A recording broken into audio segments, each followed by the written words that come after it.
Ducati e-bike Course MiG powered by Top.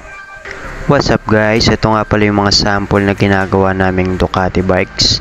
Itong model nito is Ducati Course MiG. So powered by TOC. At ganito po namin siya binubuo, no. So ito yung mga pyesa niya na isa-isa naming kinakabit. So may mga wirings, ayan, full suspension.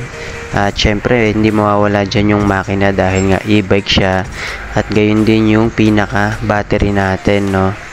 So itong bike na to is tumitimbang siguro na mga 30 kilos. Gawa nga nung medyo mabigat yung kanyang battery at yung makina. Pero once na nakasakay na kayo, hindi nyo na mararamdaman yung bigat dahil malakas din talaga yung makina niya, no. So meron din siyang mga mode, merong eco kung gusto mo yung mga patag lang, meron namang boost kung gusto mo yung mabilisan, at saka yung trail, no, kung gusto mo yung magte-trail ka talaga. Ayan, meron din tayong mga motor dito para kapani-paniwala naman Ducati talaga yung mga ginagawa natin. Ito yung isa, yung pan-trail, yung Ducati Desert X. So ang height na pwede rito is siguro mga 5'8" pataas, kasi sa height na 5'5" hindi mo talaga aabutin yung laki ng motor na to, no. So napakataas niya. Ito pa yung isa, yung Ducati Panigale B4.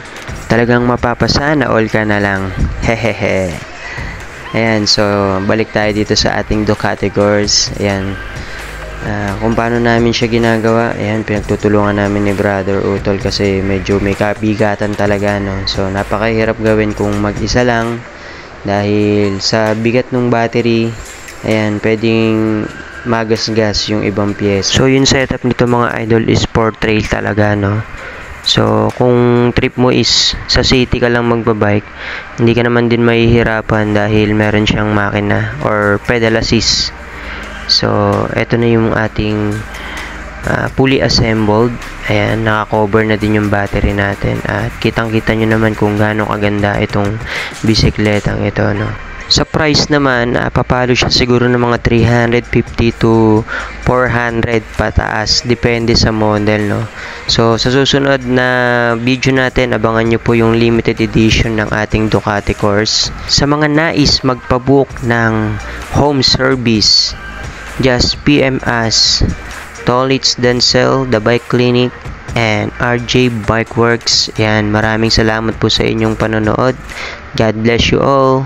Please like and follow.